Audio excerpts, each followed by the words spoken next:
الشيطان الرجيم بسم الله الرحمن الرحيم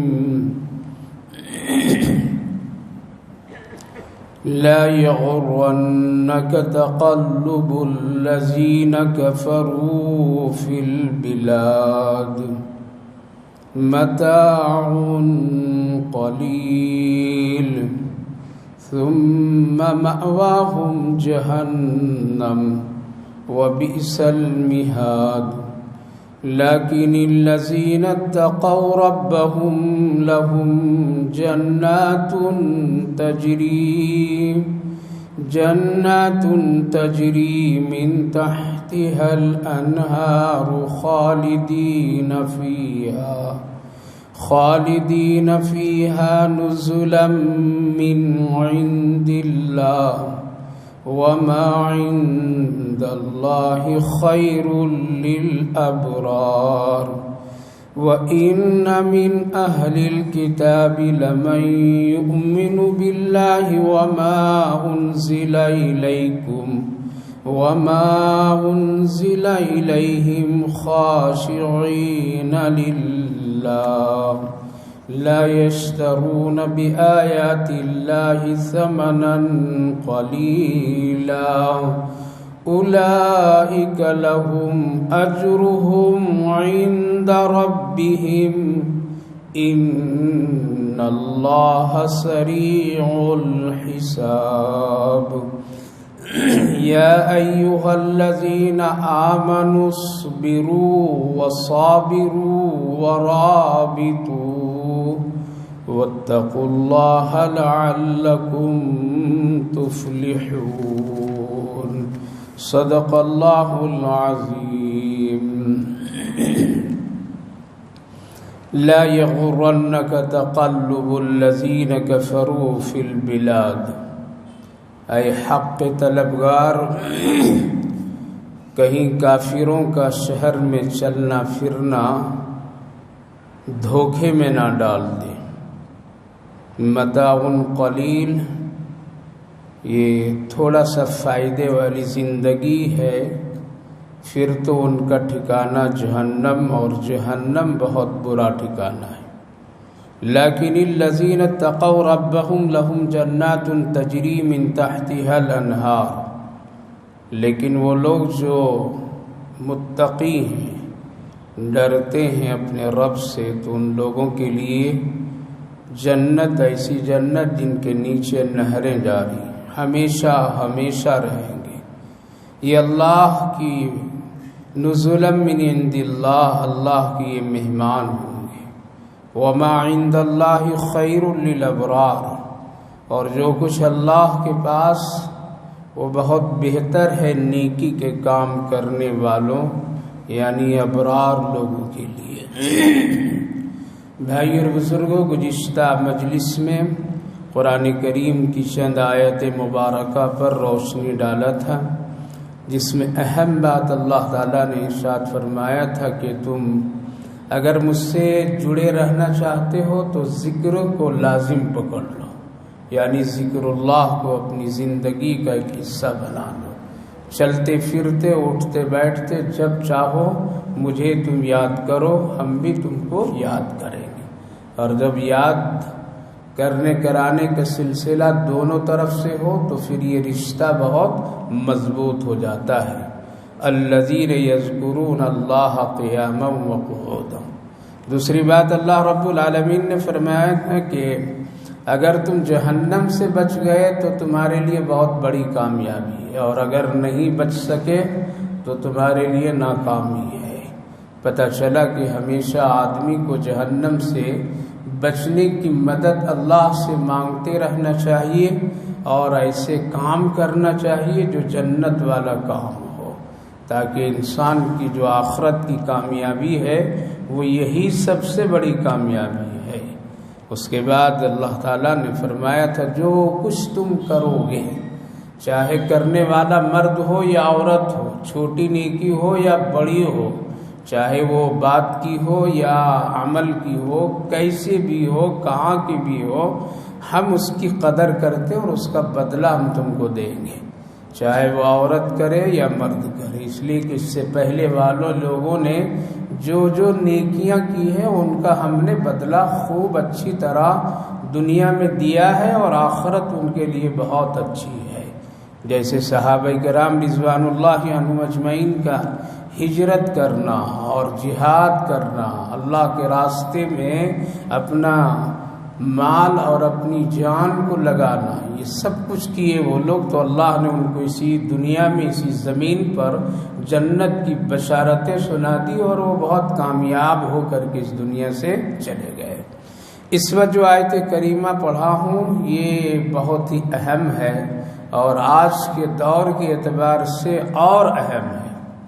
اللہ تعالیٰ فرما رہا ہے حق کے طلبگار، یعنی جو لوگ حق چاہتے ہیں اور حق پر رہنا جینا چاہتے ہیں، یعنی ایمان اور اسلام چاہتے ہیں اور ایمان اور اسلام پر جینا اور مرنا چاہتے ہیں، حق یعنی کلمہ لا الہ الا اللہ محمد الرسول اللہ اختیار کر کے اپنی زندگی گزارنا چاہتے ہیں، تو تم کو اس دنیا میں کچھ صبر کرنا پڑے گا، اس دنیا میں تجھے کچھ سہنا پڑے گا، بہت کچھ برداشت کرنا پڑے گا۔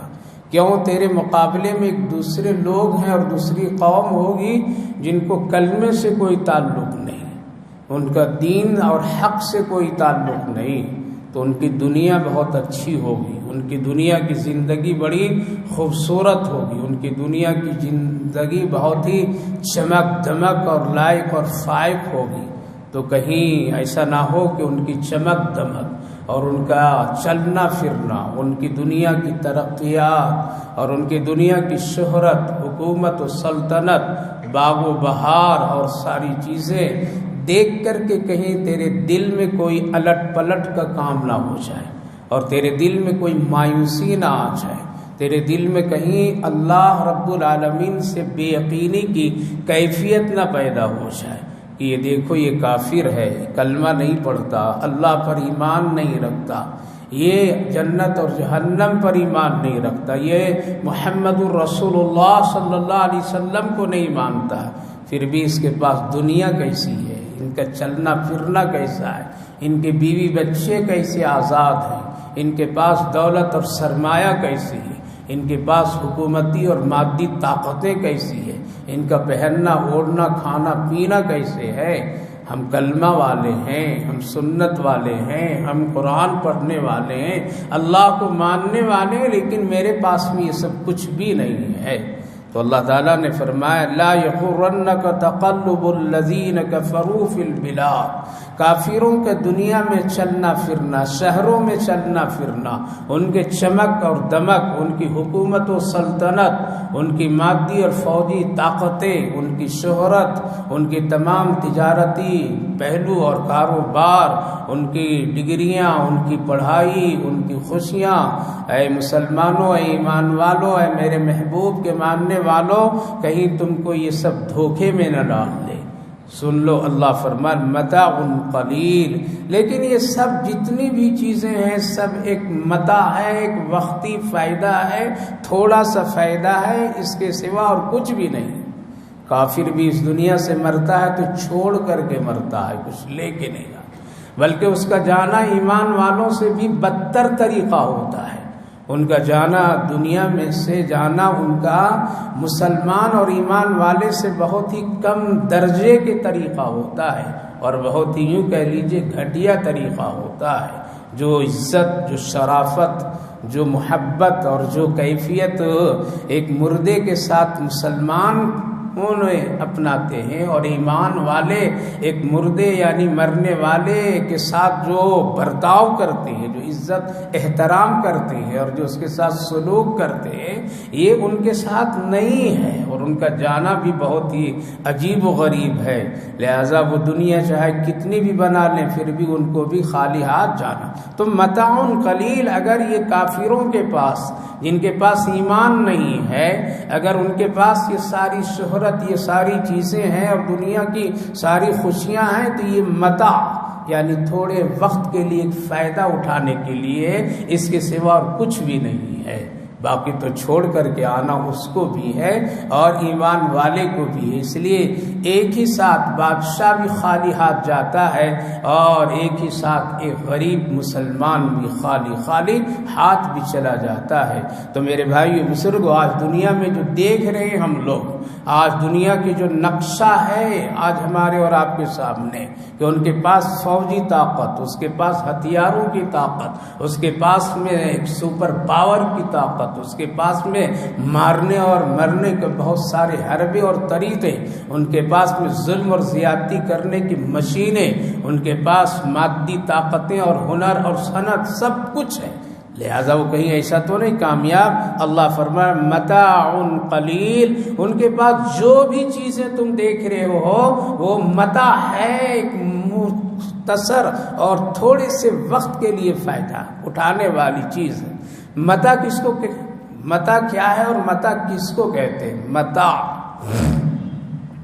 مفسرین علماء کرام لکھتے ہیں کہ متاع کی تحقیق پر جب صاحب لغت کوشش کیے کہ آخر اس کی حقیقی روح اور معنی کیا ہے، قرآن کریم میں جگہ جگہ دنیا کے بارے میں اللہ نے متاع استعمال کیا ہے۔ انما الحیات الدنیا متاع لہو و لعب، جگہ جگہ پر دنیا کے ساز و سامان، دنیا کی چمک دمک، دنیا کی نعمتوں کو اللہ نے متاع سے تعبیر کیا ہے کہ یہ متاع ہے، تھوڑے سے وقت کے لیے فائدے کی ضرورت کی چیز ہے اور اس کی کوئی حقیقت نہیں اللہ کے نزدیک۔ متاع ہے کیا؟ تو لوگوں نے اس کی تحقیق کے لیے بہت کوشش کی کہ آخری جو اس کا مقصد ہے وہ کیا ہے۔ لہذا ایک صاحب لغت یعنی جو عربی کا ترجمہ کرنے والے وہ اس کی تلاش میں نکلے۔ صاحب مظہری علیہ الرحمہ لکھتے ہیں کہ اس کی تلاش کرتے کرتے گاؤں گاؤں قریہ قریہ ادھر ادھر بہت پھرے، لہذا ایک وقت ایک جگہ سے گزر رہے تھے، ایک بستی، ایک چھوٹی سی بستی سے، تو ایک کم عمر کی ایک لڑکی، ایک بچی زور زور سے چلا رہی اور کہہ رہی ہے جاء الکلب وذهب المتاع یا امی، اے امی، اے میری ماں، کتا آیا اور متاع اٹھا کر کے لے کے چلا گیا۔ جاء الکلب وذهب المتاع، کتا آیا اور متاع اٹھا کر کے لے کر کے چلا گیا۔ ماں کو آواز دے رہی ہے، دیکھو متاع اٹھا کر کے کتا لے کر کے جا رہا ہے۔ جو آدمی اس کی تحقیق اور تلاش میں نکلے تھے ان کے کان میں ایک آواز پڑی متاع۔ یہ بچی متاع جو بول رہی ہے کہ کتا آیا اور متاع اٹھا کر کے لے کر کے جا رہا ہے، وہ متاع ہے کیا چیز؟ رک گئے، دیکھنے لگے، پوچھنے لگے کہ متاع کیا ہے، کیا کتا اٹھا کر کے لے گیا؟ تو دیہاتوں میں اور پہلے دور میں ایسا ہوتا تھا کہ گھر کے باہر لوگ برتن صاف کیا کرتے تھے، گھر کے برتن باہر لا کر کے صاف کرتے تھے، کنواں ہے وہاں، یا پانی کہیں ہے وہاں ہے، یا تھوڑا سا پانی لے کر کے باہر، اور یہ صاف کرنے کا انداز ایسا ہوتا تھا کہ گھر کے جو سب سے بوسیدہ پٹا پرانا کپڑا ہوتا تھا اس سے صاف کرتے تھے لوگ، صاف کر کے برتن کو پوچھ پاچھ کر کے اس کپڑے سے پھر کنارے رکھ دیا جاتا تھا، پھر دوسری مرتبہ پھر اس کو استعمال کر لیا جاتا تھا، پھر اس کو رکھ دیا جاتا تھا، جس کو اپنی زبان میں پوچھنا کہتے ہیں، ایک معمولی درجے کی کپڑا۔ وہ کپڑا کتا اس میں سالن کی کبھی ذرا بو محسوس اسے ہوتی ہے تو ایسے کتے گھومتے گھومتے ہیں کیا کرتے ہیں، اس کو اچک لیتے ہیں اور لے کے چلے جاتے۔ ابھی وہ بچی اس کپڑے سے برتن صاف کر کے کنارے پر رکھی تھی کہ اس میں ذرا سا سالن وغیرہ کی جو بو آ رہی تھی، کتا نے محسوس کیا اور فوراً اس پر جھپٹا مارا اور وہ کپڑا اٹھا کر کے لے کر کے جانے لگا۔ تو بچی کہہ رہی تھی جاء الکلب وذهب المتاع، کتا آیا اور متاع اٹھا کر کے لے گیا۔ صاحب لغت مفسرین علماء کرام فرماتے وہ متاع کی حقیقت یہ ہے کہ جس کو گھر والے بھی نکال کر کے باہر ایک چتھڑے کی شکل میں کہیں ڈال دیتے ہیں اور اس کو کتا اپنی ایک تھوڑی سی دلچسپی کے لیے، زبان کی لذت کے لیے اس کو اٹھا لیتا ہے، جس کی کوئی حقیقت نہیں ہے، کوئی اس کی تحفظ اور حفاظت کی کوئی بہترین بندوبست نہیں ہے، بلکہ ایک وقتی اس سے کام لیا اور نکال دیا۔ یہ دنیا کی بھی زندگی ضرورت کی ساری چیزیں ایسا ہی ہے کہ انسان ضرورت اس کی پوری کرتا ہے اور اس کو اٹھا کر کے کیا کرتا ہے؟ باہر پھینک دیتا ہے۔ دنیا سے ایک انسان جاتا ہے اور ساری چیزیں چھوڑ جاتا ہے، اسی لیے اللہ نے فرمایا دنیا کی ساری چیزیں متاع قلیل، چاہے کافروں کے پاس ہو یا کسی اور کے پاس میں ہو۔ لہذا دنیا کی چمک دمک، دنیا کی دولت اور ثروت، دنیا کی طاقت اور قوت، مادی اور فوجی طاقتیں اور ایٹم بم اور میزائل اور یہ ساری چیزیں، یہ متاع ہے، ایک وقتی چیز ہے۔ اللہ کے نزدیک اس کی کوئی حقیقت نہیں ہے۔ تو اللہ تعالیٰ نے فرمایا اے ایمان والو، اے حق کی طلبگارو، اے آخرت کی فکر رکھنے والو، اے دنیا سے چھوڑ کر کے آ کر کے آخرت میں آرام کرنا اگر چاہتے ہو تو پھر یہ کافروں کی چمک دمک، اس کا پھرنا، اس کا چلنا، اس کا بنانا، اس کا سنوارنا، تم کہیں تیری آنکھیں اس طرف ہو کر کے کہیں تم مایوس نہ ہو جاؤ۔ لہذا میرے بھائی بزرگوں، اللہ نے دنیا کی حقیقت کو اس طرح بیان فرمایا، لہذا کبھی مایوس نہیں ہونا چاہیے، مایوس کبھی بھی نہیں ہونا چاہیے کہ مسلمانوں کے پاس میں کچھ بھی نہیں ہے، مسلمانوں کے پاس دنیاوی طاقت نہیں ہے، مسلمانوں کے پاس میں اور کوئی حکومت و سلطنت ایسی نہیں ہے، بلکہ سب کچھ کس کے ہے؟ کافروں کے پاس، مشرکوں کے پاس، یہودوں کے پاس۔ تو وہ بہتر نہیں بلکہ اللہ صاف فرمایا لا یغرنک تقلب الذین، کافروں کو چلنا پھرنا کہیں تم کو دھوکے میں نہ ڈال دے۔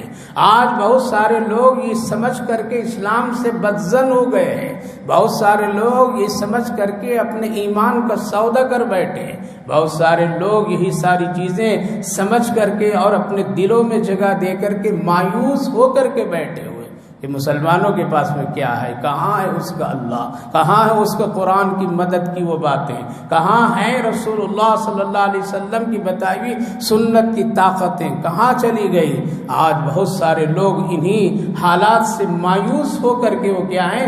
اسلام سے بدظن ہوتے چلے جا رہے ہیں۔ اللہ پہلے ہی خبر کر دیا لا یغرنک تقلب الذین کفروا فی البلاد، شہروں میں ان کا پھرنا، شہروں میں اس کا چلنا پھرنا، ان کی تجارت، ان کی چمک دمک، یہ سب ایک متاع ہے، معمولی سی چیز ہے جس کو لوگ چھوڑ کر کے چلے آئیں گے۔ ثم مأواہم جہنم، پھر تو ہمیشہ کے لیے ٹھکانہ اس کا کہاں ہے؟ جہنم ہے، اور جہنم بہت برا ٹھکانہ ہے۔ اللہ ٹھکانے کو بھی بتا دیا کہ مرنے کے بعد میں اگر اس طرح سے وہ آیا بغیر ایمان کا تو اس کا ٹھکانہ جہنم ہے۔ اس لیے کبھی مایوس نہیں ہونا چاہیے۔ اسی لیے صحابہ کرام رضوان اللہ عنہم اجمعین کے سامنے بڑی بڑی دنیا آ جاتی تھی لیکن وہ مایوس نہیں ہوتے تھے، کبھی بھی اس کو ہاتھ لگانے کی کیفیت نہیں پیدا کرتے تھے، بلکہ وہ ڈر جایا کرتے تھے کہیں میرا بدلہ آخرت کا یہیں تو نہیں مل جائے۔ اس لیے میرے بھائی بزرگوں، ہمارے اور آپ کے نزدیک دنیا کی ساری چیزوں سے ساری چیزوں سے سب سے زیادہ جو قیمتی چیز ہے وہ کیا ہے؟ وہ ایمان ہے، ایمان ہے، اور ایمان ہی اللہ کے نزدیک معتبر ہے۔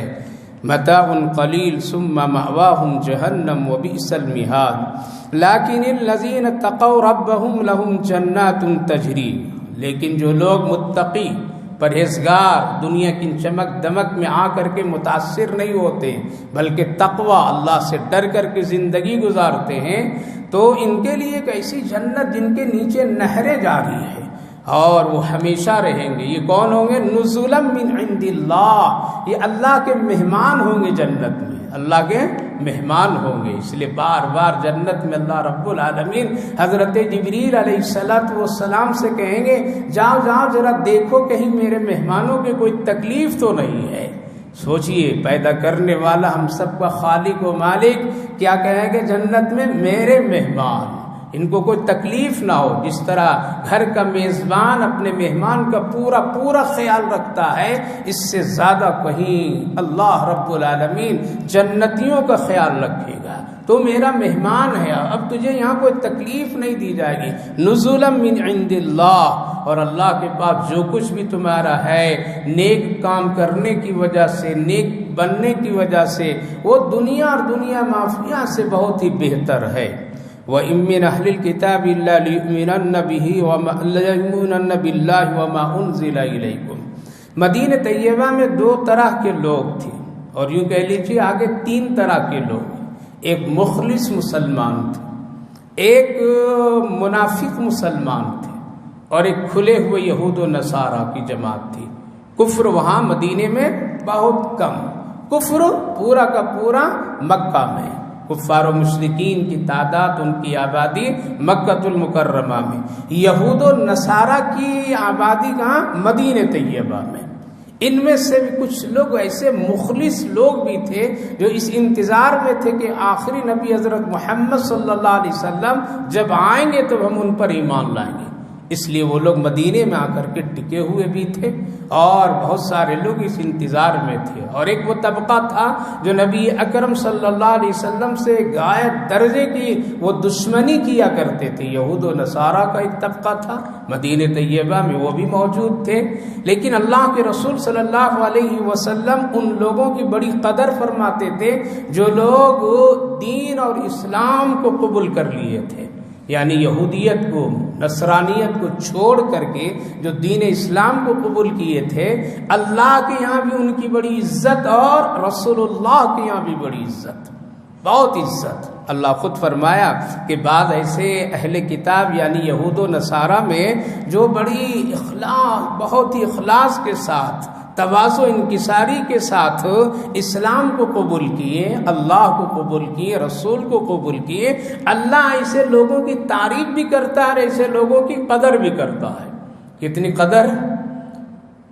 قبیلے بنو سلیم جو یہودیوں کی بستی تھی اور آبادی تھی، جہاں 70 صحابہ کو بلا کر کے انہی لوگوں نے شہید کر دیے دھوکے میں ڈال کر کے کہ بھیجیے محمد صلی اللہ علیہ وسلم، ہم ان سے قرآن سیکھیں گے، قرآن سنیں گے، معذورین آپ کے یہاں نہیں آ سکتے ہیں۔ لہذا اللہ کے رسول صلی اللہ علیہ وسلم 70 صحابہ جو بہترین قرآن پڑھتے تھے ان کو آپ نے رخصت کیا تھا اور بھیجا تھا وہاں کے لیے، جاؤ قرآن پڑھاؤ، سکھاؤ، گھر گھر بتاؤ۔ جب یہ لوگ گئے تھے تو لوگ دھوکے میں ڈال کر کے سب کچھ شہید کر دیے تھے۔ اللہ جس کا غم رسول اللہ پر بہت سالوں تک رہا، اور آپ قنوت نازلہ پڑھا کرتے تھے اسی غم کی وجہ سے، ان پریشانیوں کو دور کرنے کے لیے۔ لہذا وقت گزرا، حالات گزرے، ایک موقع ایسا آیا کہ قبیلے بنو سلیم کا سردار وہ آیا جس وقت اس کی ساری طاقت ختم ہو گئی تھی، اور آ کر کے نبی اکرم صلی اللہ علیہ وسلم کی مجلس میں حاضر ہوا، بہت ہی لاغر، بڑا کمزور، مایوس کی کیفیت، ابھی ایمان بھی وہ نہیں لایا تھا، لیکن اب آیا ہے وہ 70 صحابہ کا قاتل سمجھیے، دھوکہ دے کر کے۔ اللہ کے رسول صلی اللہ علیہ وسلم خوب اچھی طرح سے جان رہے ہیں کہ یہ وہی شخص آیا ہوا ہے۔ آپ صلی اللہ علیہ وسلم نے حضرت سلمان فارسی رضی اللہ عنہ سے فرمایا، اے سلمان ذرا ان کے کھانے پینے کا انتظام کرو۔ لہذا دیکھو ہے کسی کے یہاں کوئی کھانا پینا؟ نبی کے گھر میں بھی کھانا نہیں تھا، لہذا آپ ان کا ہاتھ پکڑ کر کے مدینے کے اطراف اور گلیوں، مسجد نبوی کے اطراف میں اعلان کرتے چلے گئے، رسول اللہ کا ایک مہمان ہے، اگر کسی کے گھر میں روٹی ہے تو ان کو کھلاؤ۔ یہی ہوتا تھا پہلے دور میں، لیکن کسی کے گھر سے روٹی نہیں مل پائی۔ سوچیے آج تو ہم لوگوں کے یہاں تو بھرا پڑا ہوا ہے، گھر نہیں تو ہوٹل، ہوٹل نہیں تو کہیں، اللہ کی کتنی نعمتیں، کتنی آسانیاں، لیکن ایک مہمان ہے ایسا، ابھی ایمان بھی وہ نہیں لائے، لیکن پھر بھی رسول اللہ اور صحابہ کی فکر۔ حضرت فاطمہ رضی اللہ عنہا نکلی اور کہنے لگی کہ اے سلمان فارسی، میرے یہاں بھی روٹی نہیں ہے، اور لگ رہا ہے مدینے کے گھروں میں کسی کے یہاں روٹی نہیں ہے جو اس مہمان کی مہمان نوازی کر دے۔ دیکھیے قدر اللہ اور اللہ کے رسول کے نزدیک۔ آج تو لوگ مار رہے ہیں، وہ انسان نہیں، ان میں انسانیت نہیں ہے۔ ہماری دین اور شریعت پیارے آقا کے اخلاق حضرت فاطمہ رضی اللہ عنہا کہنے لگی کہ دیکھو میرے یہاں بھی کچھ نہیں ہے، لیکن ایک کام کرو، یہ لو میری چادر لے اور جلدی سے شمعون یہودی کے یہاں چلے جاؤ اور یہ گروی میں رکھ دو اور جلدی سے آٹا لے کر کے آؤ، میں ان کے لیے روٹی بنا دیتی ہوں جلدی سے، تاکہ یہ بھوکا ہوا شخص کیا کرے، جلدی سے کچھ کھا لے۔ اللہ اکبر، یہ کس گھر کا بات ہے؟ یہ پیارے آقا محمد الرسول اللہ صلی اللہ علیہ وسلم بتلانا ہے کہ ایمان کی قدر اللہ کے یہاں بھی، اللہ کے رسول کے یہاں بھی۔ حضرت سلمان فارسی اس چادر کو لے کر کے شمعون یہودی ہے ان کے پاس میں پہنچا، وہ گروی رکھا کرتا تھا، وہ قرضہ دیا کرتا تھا لوگوں کو، ضرورت پر وہ لوگوں کو کوئی چیز رکھ کر کے لیا کرتا تھا۔ جب یہ چادر پہنچی تو شمعون یہودی کہنے لگا، ارے یہ سلمان، یہ چادر تو کل ہی میرے یہاں سے واپس گئی ہے۔ یعنی جب کبھی ایسی دینی ضرورت اور تقاضے تو حضرت فاطمہ کیا کرتی تھی، رکھ دیتی تھی گروی میں اور وہاں سے کچھ لے کر کے پھر ان کی ضرورت کو پوری کر دیا کرتی تھی۔ کہا کہ یہ چادر تو کل ہی گئی ہے میرے پاس میں، پھر کیا سخت ضرورت پڑ گئی فاطمہ کو کہ پھر یہ چادر گروی کے لیے بھیجی ہے؟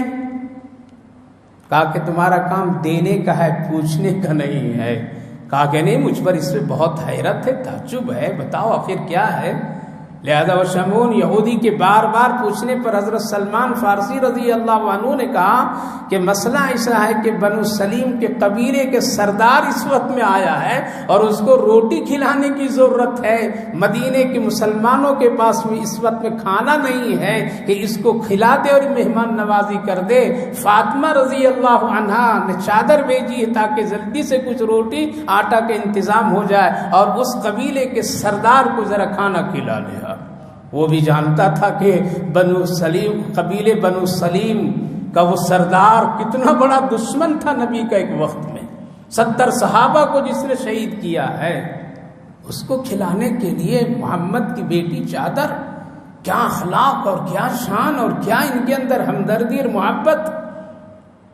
کہا کہ چلو اب گروی چادر تو نہیں رکھوں گا، آٹا لے کر کے میں چلتا ہوں اور پہلے میں محمد الرسول اللہ کے ہاتھ پر میں کلمہ پڑھوں گا اور پھر اس کی مہمان نوازی میں خود اپنے ہاتھ سے کروں گا۔ اللہ اکبر۔ لہذا وہ لے کر کے آئے اور کلمہ پڑھا وہ شمعون یہودی، اور آ کر کے رسول اللہ سے کہنے لگے، یا رسول اللہ، اب اس شخص کی مہمان نوازی میں کرتا ہوں، روٹی میں کھلاتا ہوں۔ اس قبیلے کے سردار بھی نے کہا کہ اب روٹی میں اس وقت تک کہ نہیں کھاؤں گا جب تک کہ میں بھی کلمہ پڑھ کر کے محمد الرسول اللہ کے حلقے میں داخل نہ ہو جاؤں۔ دیکھیے ایک اخلاق نے کتنے اسلام اور کلمے کی وسعت پیدا کر دی۔ لہذا اللہ رب العالمین کا کہنا ہے کہ بہت سارے ایسے یہودی لوگ تھے، اہل کتاب لوگ تھے، جن کے دلوں میں ڈر اور جو دین اور شریعت کو جانتے تھے اور محمد الرسول اللہ صلی اللہ علیہ وسلم کی اخلاق کریمہ سے واقف تھے، وہ لوگ بہت ہی تواضع انکساری کے ساتھ میں ایمان لائے۔ ان میں سے حضرت سلام بن عبداللہ رضی اللہ عنہ بھی ایک بڑے یہودی عالم تھے جو رسول اللہ صلی اللہ علیہ وسلم کے ہاتھوں پر اسلام کو قبول کیے، اور ان سے اللہ نے بڑا کام لیا، اور اللہ رب العالمین نے ان سے اہل کتاب کے بہت سارے ایسے مسائل کا ان سے جوابات دیے گئے۔ تو اللہ تعالیٰ کے ایک نظام ہے، اچھا کرو گے تیری تعریف کروں گا، اچھا کرو گے اسلام تیری خوبیوں کا ذکر کرے گا، اچھا کام کرو گے اسلام تیری قدر کرے گا، اللہ قدر کرے گا۔ تو اللہ رب العالمین نے یہاں انہی لوگوں کا تذکرہ کیا ہے کہ اہل کتاب میں سے بہت سارے ایسے لوگ بھی ہیں، کچھ لوگ جو اللہ اور اللہ کے رسول پر ایمان لاتے ہیں، کتاب قرآن پر ایمان لائیں، پہلی آسمانی کتابوں پر، اور ان کا لانا خاشعین للہ، بڑی تواضع کے ساتھ، زور و زبردستی کے ساتھ نہیں بلکہ تواضع انکساری کے ساتھ۔ دوسری بات، ایمان لانے کے بعد وہ اسلام میں ہیرا پھیری نہیں کیے، لا یشترون بآیات اللہ ثمنا قلیلا، یعنی دین کو نہیں بیچے، شریعت کو نہیں بیچے، قرآن کی یا کسی بھی مذہبی کتاب کے مسئلے کو حق اور باطل گڑ مڑ نہیں کیے۔ لا یشترون، چھوٹی چھوٹی قیمتوں پر اسلام کا سودا نہیں کیے. جیسے آج بہت سارے لوگ کیا ہیں، منہ دیکھ کر کے مسئلے بتا دیتے ہیں، حق اور ناحق میں فرق نہیں رکھتے ہیں، جس طرح پہلے کے دور میں یہود و نصارہ کیا کرتے تھے. اسی لیے ان کا دین اور ان کی شریعت منسوخ ہو گئی، اور صرف حق کی شریعت جو بچی وہ محمد الرسول اللہ کی بچی. لا یشترون بآیات اللہ ثمنا قلیلا، ایسے لوگوں کے لیے اللہ کے یہاں بہت اجر اور ثواب ہے. ان اللہ سریع الحساب، اللہ بہت جلدی حساب لینے والا ہے. قرآن کریم آج سے نہیں برسوں برس سے پڑھا جا رہا ہے، برابر پڑھا جا رہا ہے. ان اللہ سریع الحساب، اللہ بہت جلدی حساب لینے والا ہے. کب لے گا بھائی اللہ؟ کب یہ حساب ہوگا؟ حساب تو روز ہو رہا ہے. کیا ہو رہا ہے؟ علماء مفسرین لکھتے ہیں کہ حساب ہمارا اور آپ کا روز ہو رہا ہے. پہلے حساب تو یہ کہ ہماری روز عمر گھٹ رہی ہے، حساب میں داخل ہے. کیا ہے؟ یہ حساب میں داخل ہے.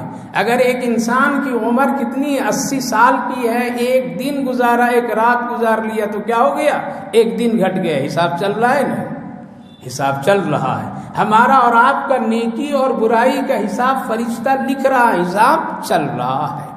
ہمارا اور آپ کی صحت کے حساب روز ہو رہے ہیں. بال کالے تھے سفید ہو گئے، حساب شروع ہو رہا ہے.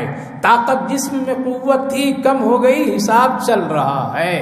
کھانے کی طاقت اور معدے میں ایک طاقت تھی وہ گھٹ گئی، حساب کیا ہے؟ چل رہا ہے. دوڑنے بھاگنے کی طاقت تھی، اب کمزور ہو گئے، حساب چل رہا ہے. پہلے بہت ہی مضبوطی سے ہم بیٹھ کر کے اٹھ کر کے نماز پڑھتے تھے، اب بیٹھنا اٹھنا مشکل ہو گیا. کیا ہو گیا؟ اشارے سے نماز پڑھا، حساب چل رہا ہے. پوری دنیا گھومتے پھرتے چلتے تھے، اب کہیں نہیں جا سک رہے، گھر کے کونے میں بیٹھ گیا، حساب کیا ہے؟ چل رہا ہے. لہذا انسان کا حساب روز ہو رہا ہے. ہم غفلت میں ہیں کہ نہیں، شاید وہاں میدان محشر میں ایک ہی مرتبہ حساب ایک چل رہا ہے، لکھا جا رہا ہے، نوٹ کیا جا رہا ہے، فرشتے اس کو لکھ رہے ہیں. عمر گھٹ رہی ہے، بڑھاپا آ رہا ہے، جوانی جا رہی ہے، دولت کم ہو رہی ہے، خوشیاں ختم ہو رہی ہے، غم آ رہا ہے. یہ ساری چیزیں کیا ہے؟ حساب و کتاب چل رہے ہیں. ان اللہ سریع الحساب. ایک تو یہ مطلب علماء مفسرین لکھتے. دوسرا مطلب یہ لکھتے ہیں کہ اللہ کل قیامت کے دن میں حساب لینے کے لیے اتنا دین لمبا چوڑا نہیں لگائے گا. یہاں ایک حساب کرنے کے لیے سال لگ جاتے ہیں، اللہ کے یہاں ایسا نہیں. صحابہ نے پوچھا یا رسول اللہ کتنا وقت لگے گا جنت میں جانے کے لیے؟ تو آپ صلی اللہ علیہ وسلم نے ارشاد فرمایا کہ جب حساب شروع ہوگا تو وہ چاشت کا وقت ہوگا. کون سا وقت؟ چاشت کا وقت. اشراق سے چاشت کے درمیان میں کیا ہوگا؟ پورا حساب کتاب ختم، اور سب جنتی جنت میں جا کر کے کیا کریں گے؟ ناشتہ کریں گے. پہلا ناشتہ، بس اتنا وقت لگے گا. ناشتے کے وقت، چاشت کے وقت تک سب فائنل، اور جا کے ناشتے کے لیے سب انتظام، وہاں جنتی بیٹھ جائیں گے. حضرت ابو ہریرہ رضی اللہ عنہ نے پوچھا یا رسول اللہ ناشتے میں سب سے پہلے اللہ کیا کھلائے گا؟ تو اللہ کے رسول نے فرمایا مچھلی کا دل کھلائے گا. کہا کہ اس دسترخوان پر میں بھی ہوں گا. حضرت ابو ہریرہ کہنے لگے یا رسول اللہ تب تو بڑی خوشی کی بات ہوگی کہ آپ اس دسترخوان پر ہوں گے. آپ نے ارشاد فرمایا جنت میں جو دسترخوان لگے گا وہ سب سے بڑا دسترخوان میری امت کا ہوگا اور میرا ہوگا، اس لیے سب سے زیادہ بڑی تعداد میں امت محمدیہ ہوگی. چاش کے بعد میں سارے ناشتے استے سے فارغ ہو جائیں گے تو اللہ تعالیٰ نے 19ویں جز کی پہلی چند آیات میں ارشاد فرمایا کہ احسن مقیلا، سب سے کہا جائے گا تھک گئے ہو تم میدان محشر میں کھڑے کھڑے حساب کتاب دیتے دیتے، جنت میں چھوٹے سے ناشتہ یعنی چائے پانی ہو کر کے اللہ فرمایا کہ تھوڑی دیر قیل اللہ کر لو. احسن مقیلا قرآن میں احسن مقیلا، یہ جو تھوڑی دیر وہ قیل اللہ کریں گے وہ بہت سکون کا ہوگا. ساری تھکاوٹ جو قبر سے نکل کر کے میدان محشر میں کھڑے ہوں گے، کیا پریشانیاں ہوگی، کیا تکلیفیں ہوگی، لیکن جو ہی جنت میں پہنچیں گے تو ساری تکلیف جیسے دور کا مسافر چل کر کے جب اپنی منزل اور اپنے مہمان کے گھر پہنچ جاتا ہے، میزبان کے گھر پہنچ جاتا ہے، اور میزبانی اس کی اگر تھوڑی سی اچھی ہو جائے تو پھر وہ کہتا ہے کہ ساری تکلیف راستے کی ختم ہو گئی، آپ کا اخلاق، آپ کا برتاؤ، آپ کا رہن سہن، آپ کے میرے ساتھ میں ہمدردی، کھلانا پلانا، سفر کا سارا تھکاوٹ دور ہو گیا۔ اللہ بھی اپنے مہمانوں کے ساتھ ایسا ہی کرے گا۔ احسن مقیلا، تو یہ حساب اتنی بڑی تعداد انسانوں کی کیا ہوگا، چاش تک اللہ ختم کر دے گا۔ ہمارے اور آپ کی طرح نہیں، وہ بھی ایک پیپر دیکھے گا، پھر وہ صاحب دیکھیں گے، پھر وہ دیکھیں گے، ارے جس کا حساب ہو رہا ہے وہ قبر میں چلا جاتا ہے، فائل یہیں پڑے رہ جاتے ہیں۔ یہ دنیا کا حساب و کتاب ہے۔ اللہ ان اللہ سریع الحساب، بہت جلدی۔ دوسری بات علماء مفسرین لکھتے ہیں کہ سریع الحساب کا مطلب یہ ہے اللہ با اختیار ہے وہ حساب و کتاب لینے کے لیے۔ اچھا یہ نمازی ہے، او چل جنت میں چل، تیرے سے کوئی سوال نہیں۔ تہجد پڑھتا تھا، تہجد والے چل تیرے سے کوئی سوال نہیں۔ تو آیت الکرسی خوب نماز کے بعد پڑھتا تھا، تجھ سے حساب و کتاب نہیں۔ کیوں کہ آیت الکرسی کی فضیلت ہے نا، جو آدمی فرض نماز کے بعد بڑی پابندی سے پڑھا کرتا، کل قیامت کے دن اللہ اس کو بغیر حساب کے جنت میں پوچھے گا نہیں۔ اچھا یہ شہداء لوگ ہیں، چل جنت چلے جاؤ۔ یہ زکوٰۃ دینے والے مخلصین ہیں، جنت میں چلے جاؤ، تجھ سے کوئی سوال نہیں۔ یہ علماء ہیں، بڑی محنت خدمت کی ہے، صبر قناعت کر کے زندگی دنیا میں گزارے، چل اب تب تجھ سے کوئی حساب و کتاب نہیں۔ دوسری بات علماء کرام لکھتے ہیں حساب و کتاب جو ہوگا وہ فضول خرچیوں پر ہوگا، اصل خرچ پر نہیں ہوگا۔ مطلب جو حلال کمائی ہو، حلال خرچ ہو، اس کا اللہ حساب نہیں لے گا۔ وہ جو بدماشی سے، جو حرام کے راستے سے، جو فضول خرچیوں سے، اوباشیوں سے اپنی جوانی برباد، جو غیر غلط کام میں، اس کا حساب ہوگا، صحیح چیزوں کا اللہ حساب نہیں لے گا۔ بعض ایسی چیزیں ہیں کہ اللہ رب العالمین صرف دیکھ کر کے کسی کے حالات پر سرسری نظر ڈالے گا، جہاں اس بندے پر رحم کر دیتا ہوں۔ تو میرے بھائیو بزرگو، ان اللہ سریع الحساب۔ اسی لیے حضرت عائشہ صدیقہ رضی اللہ عنہا نے ایک موقع پر رسول اللہ صلی اللہ علیہ وسلم سے پوچھی، اللہ کے رسول سب کے ہاتھ میں نام اعمال میدان محشر میں دیا جائے گا تو فرشتے تقسیم کرتے کرتے ہزاروں سال لگا دیں گے، سب کو کیسے ملے گا؟ اللہ کے رسول صلی اللہ علیہ وسلم نے ارشاد فرمایا جو آج ہم لوگ بڑی آسانی سے سمجھ سکتے ہیں۔ آپ نے فرمایا عائشہ اتنا وقت نہیں لگے گا، بلکہ عرش سے ایک ہوا نکلے گی اور وہاں سے سب کے نام اعمال ان کے ہاتھوں میں اپنے آپ پہنچ جائے گی۔ فرشتے تقسیم نہیں کریں گے بلا کر کے، یہ آدھار کارڈ تیرا ہے، یہ آدھار کارڈ تیرا ہے، یہ تیرا ہے، یہ تیرا ہے، اور ہم کو دیکھنا بھی نہیں پڑے گا۔ ایک ہوا چلے گی سب کے ہاتھ میں، گنہگاروں کے گنہگار، نیکوں کے نیکوں، اعمال سب کے ہاتھ میں مل جائیں گے۔ آج سمجھنا اس کا بہت ہی آسان ہے، اور اللہ نے آسان نہیں پیدا فرما دیا۔ ہم کو 500، 1000، 1,00,000 لوگوں کو ایک میسج دینا ہے، آج دیا جاتا ہے نہیں؟ کیا کرتے ہیں؟ موبائل کا ایک بٹن صرف دبا دیتے، پورے ملک میں ہمارا پروگرام پہنچ جاتا ہے۔ لاکھوں کروڑوں انسان کے پاس میں حکومت 1 منٹ 5-10 منٹ میں کیا ہے، ایک پیغام کو پہنچا دیتی ہے۔ یہ کیا ہے؟ جب اس دنیا کی فانی دنیا میں مشینوں اور بٹنوں سے اس طرح کے کام آج ہو سکتے ہیں تو رب ذوالجلال اپنے بندوں کا نام اعمال ایک پل اور ایک لمحے میں ہاتھ میں کیوں نہیں دے سکتا ہے؟ ان اللہ سریع الحساب۔ اس لیے یہ نہیں سوچ کر کے بیٹھیے اللہ کیسے حساب لے گا، کیا لے گا، کہاں لے گا، اتنے لوگوں کے پوچھے گا تب تک ادھر آئیں بائیں کر کے ہم نکل کر کے بھاگ جائیں گے۔ نہ نہ نہ ہے نا، اچھا لائن لمبی لگی ہوئی ہے تو ادھر ادھر کٹ کر نکل جائیں گے، بغیر ٹکٹ کے چلے جائیں گے، نہ ایسا نہیں ہوگا، ایسا نہیں ہوگا، سب حساب۔ اسی لیے دیانت پنڈت سرسوتی ایک صاحب تھے جو حضرت مولانا قاسم صاحب نانوتوی علیہ الرحمہ سے ایک مرتبہ پوچھا، یہ سب جو آپ لوگ بتاتے ہیں کہ سب کے نام اعمال محفوظ ہے، سب کے نام اعمال رہے گا، ملے گا سب کا، تو اللہ اتنے بندوں کا نام اعمال کس دفتر میں رکھا؟ کہاں ہے وہ ہال، کہاں ہے وہ لائبریری، کہاں ہے وہ دفتر؟ کون لکھ کر کے رکھا ہے؟ اگر رکھا ہے تو کتنا بڑا وہ ہوگا۔ ہماری سمجھ سے باہر کی بات ہے مولوی جی، آپ یہ سب لوگوں کو دھوکہ دیتے ہیں۔ حضرت مولانا قاسم صاحب نانوتوی علیہ الرحمہ کا ان سے بہت مرتبہ مناظرہ ہوا ہے، تو حضرت نے ادھر ادھر کی بات قرآن حدیث سے سکھاتے تو سمجھاتے تو سمجھتا نہیں، تو آپ نے پوچھا بڑی حاضر جواب کہ پنڈت جی آپ کی عمر کتنی ہے؟ بڑے پڑھے لکھے آدمی ہیں، بہت اچھے آدمی ہیں، بہت ہی آپ علم والے آدمی ہیں۔ ہاں ہوں، میری عمر اس وقت میں 70 سال کے قریب ہوگی، پڑھے لکھے ہیں، دنیا تجربہ رکھتے ہیں آپ۔ ایک بات بتائیے، آپ اگر اپنی زندگی کے سوانے لکھنے لگے تو کتنی کتابیں لکھ سکتے ہیں؟ ذرا حضرت نے ان کو اوپر بڑھایا، آپ پڑھے لکھے ہیں، آپ بہت دانشمند ہیں، آپ فلاں فلاں ہیں، تجربے کار ہیں، آپ اپنی پوری زندگی کے ہسٹری اور تاریخ اور اپنے تمام پہلو کو اگر لکھ کر کے کتابی شکل دیں تو کتنی کتابیں لکھیں؟ جو اس میں آ کر کے اس نے کہا کہ لکھوں گا تو اتنے تو بڑا حال ہوگا، سب بھر جائے گی کتابوں سے۔ کہا کہ بڑے حال بھر جائیں گے؟ کہا کہ ہاں اتنی کتابیں، ہزاروں کتابیں اپنے تجربات سے میں لکھ سکتا ہوں۔ کہا کہ یہ سب کہاں محفوظ ہے، کہاں ہے یاد، یہ کہاں رکھ رکھیں اتنی باتیں محفوظ، جو آپ لکھنے لگیں گے تو سب وہ نکلتا رہے۔ کہا کہ میرے دماغ میں وہ ساری باتیں ہیں۔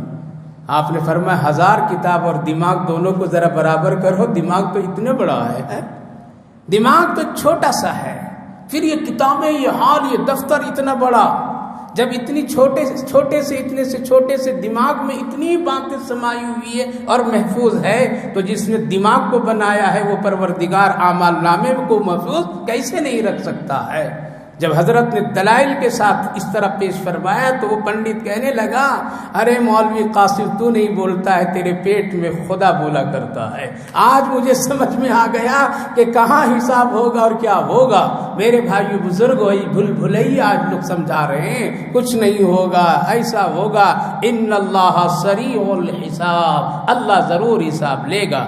یا ایھا الذین آمنوا اصبروا وصابروا ورابطوا واتقوا اللہ لعلکم تفلحون۔ سورہ آل عمران کی سب سے آخری آیت بڑی مدلل آیت، بہت ہی مضبوط اور مستحکم آیت۔ اس آیت کریمہ میں اللہ نے 4 باتوں کو ذکر کیا ہے، چھوٹی سی آیت میں، بڑی مستحکم اور مضبوط آیت ہے۔ کیا فرمایا؟ اے ایمان والو صبر کرو، وصابروا اور کیا کرو؟ بہت ہی مضبوط سے رہو، ورابطوا اور اپنے سرحدوں کو بہت ہی محفوظ رکھو، واتقوا اللہ اور اللہ ہی سے ڈرو، لعلکم تفلحون شاید کہ تم کامیاب ہو جاؤ گے۔ ان 4 باتوں میں اللہ نے مسلمانوں کی کامیابی رکھا، کس میں؟ 4 باتوں پر۔ ان 4 ہی باتوں پر مسلمان کی روز ازل سے کامیابی ہے، اور اللہ نے قیامت تک آنے والے مسلمانوں کے لیے کامیابی 4 باتوں میں رکھ دیا۔ ایک صبر، اور صبر دین پر مضبوطی سے قائم رہنا، اور رابطہ سرحدیں نیکی پابندی مضبوطی سے کرتے رہنا، اور ان ساری چیزوں کی جو جڑ اور مضبوطی پیدا کرنے والی چیز ہے وہ تقویٰ ہے۔ تقویٰ والا بن کر کے، متقی بن کر کے زندگی گزارو، اللہ فرمائے تم کامیاب ہو جاؤ گے، تم کامیاب ہو جاؤ گے۔ صبر 4 چیزوں میں کم سے، ایک صبر علی الطاعت، یعنی اطاعت خدا بندی میں صبر۔ ہم لوگ صبر سے سمجھتے چوٹ لگ گئی، اب درد محسوس کر کے ہاں دوا کھا رہے ہیں، تکلیف برداشت کر رہے ہیں، یہ صبر۔ بھوک لگ گئی، ذرا تھوڑی دیر ذرا رک گئے، کھا لیے، آگے چل کر کے جو کچھ ملا ہاں اتنے دیر میں صبر۔ صبر اس کو، صبر کی کئی شاخیں ہیں۔ صبر علی الطاعت یعنی ہمارا دل ایک کام کرنے کا نہیں چاہ رہا ہے اور دل ادھر ادھر کر رہا ہے، لیکن ہم اللہ اور اس کے رسول کی اطاعت پر اپنے آپ کو لگا دیتے ہیں، ہم کو کرنا ہی کرنا ہے۔ یہ کیا ہے؟ یہ صبر کا اعلیٰ درجہ ہے۔ علماء مفسرین لکھتے ہیں کہ تیرا دل نیکی کرنے کا نہ چاہے اور تم اپنے آپ کو نیکی پر لگا دو، یہ ہے صبر۔ مثلا نیند بڑی اچھی لگ رہی صبح، خوب بہترین نیند ہے، موسم بہت اچھا ہے اور نیند اچھی لگ رہی ہے، اور اب اٹھ کر کے نماز پڑھنے کا دل نفس نہیں کہہ رہا ہے، لیکن ایک آدمی اپنی نیند سے الگ ہوتا ہے، بستر سے الگ ہوتا ہے اور چھوڑ دیتا ہے، اور سردی گرمی سارا چیز برداشت کر کے کیا کرتا ہے، وہ نماز پڑھ لیتا ہے۔ یہ صبر کو اعلیٰ درجہ، صبر اعلیٰ طاعت، یعنی ہم کو ہر حال میں اللہ کی اطاعت کرنی ہے، ہر حال میں ہم کو نماز پڑھنا ہے، ہر حال میں ہم کو ایک نیکی کا کام کرنا، چاہے میرا دل چاہے یا نہیں چاہے۔ یہ صبر اعلیٰ طاعت۔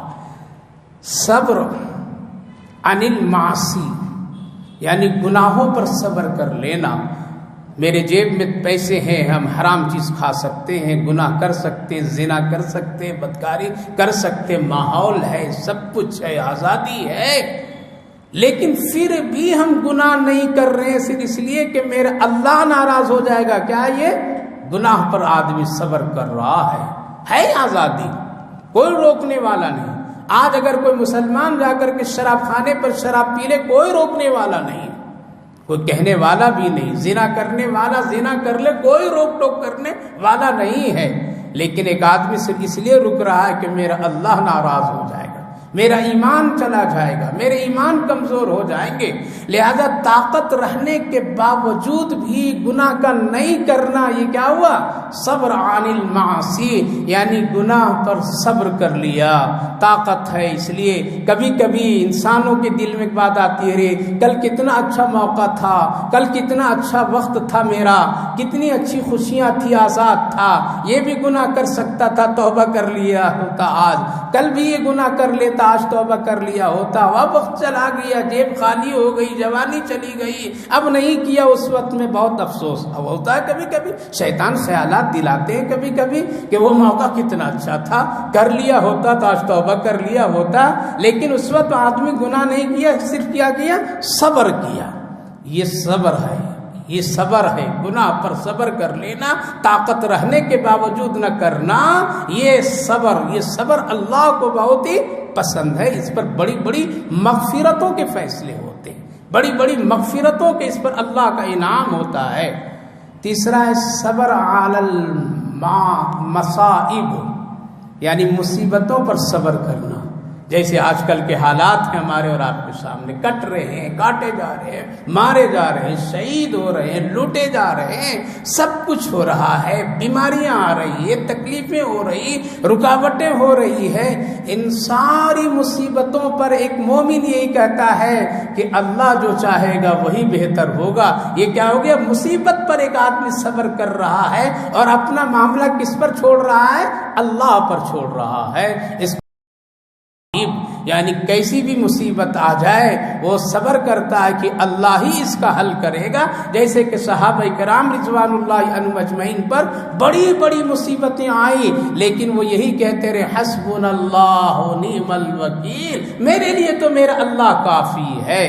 لیکن صرف یہ کہہ کر کے بیٹھتے نہیں تھے، بلکہ تقوی اختیار کرتے تھے۔ وہ کیا کرتے تھے؟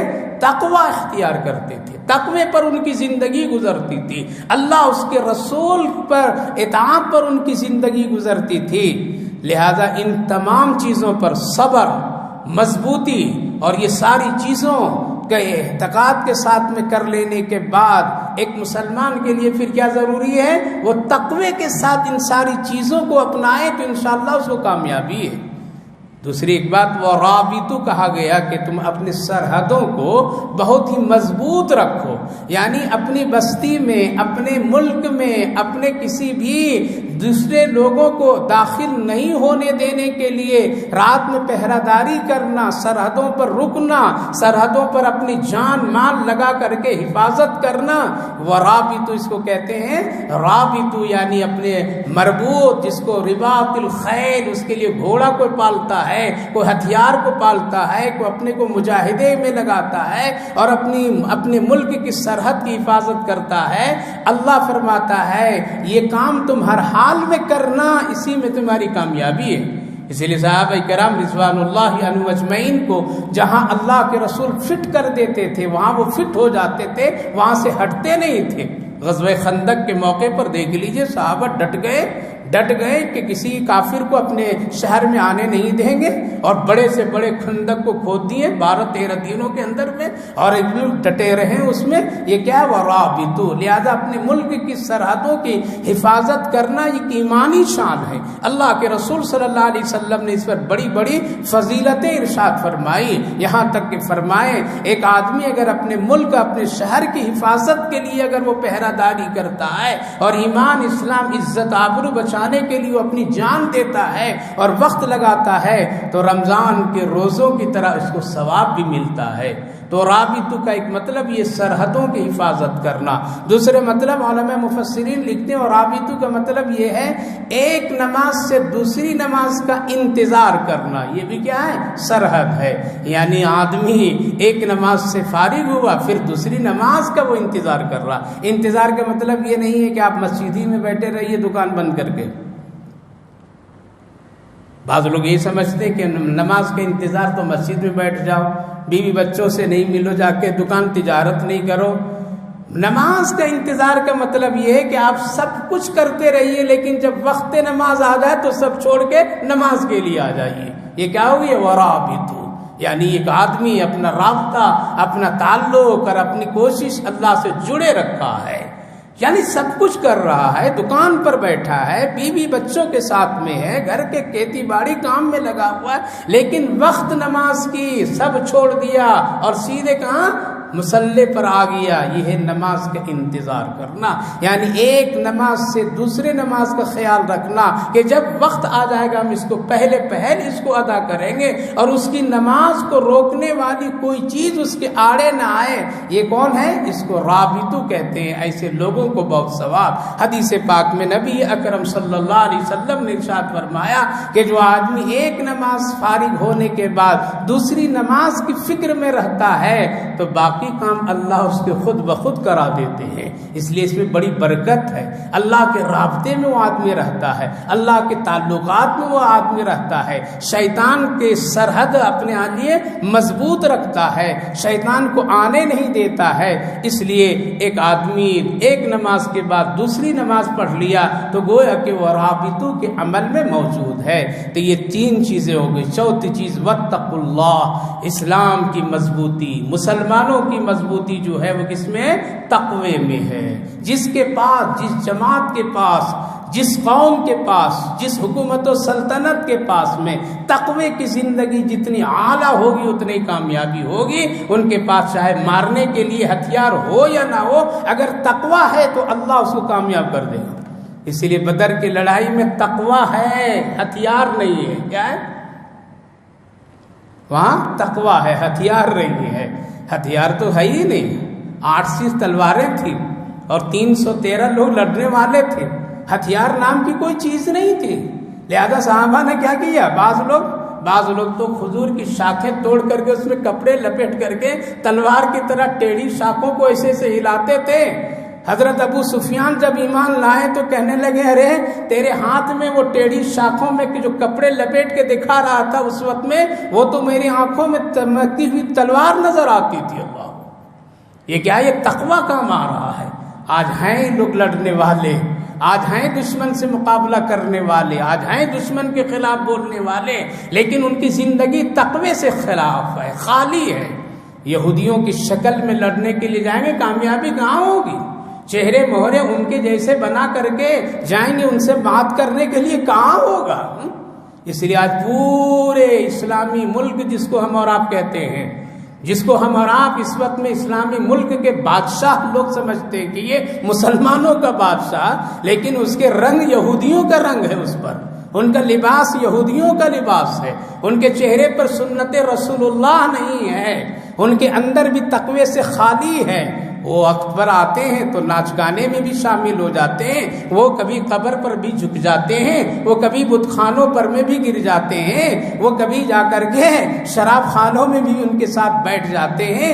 لہذا ہے مسلمان لیکن شکل ہے یہودیت کی، جس کی وجہ سے تقوی نہ ہونے کی وجہ سے کیا ہے؟ کامیابی نہیں مل پا رہی ہے۔ اس لیے نام کے ہیں مسلمان اور پورا کا پورا نقشہ اور رنگ یہودیت کا ہے۔ اس لیے جب تک کہ ان کے لباس، ان کی وضاقتا، ان کے چہرے مہرے میں اسلام اور رسول اللہ کی جھلک نہیں آ گئی، اس وقت وہ کبھی کامیاب نہیں ہو سکتے ہیں۔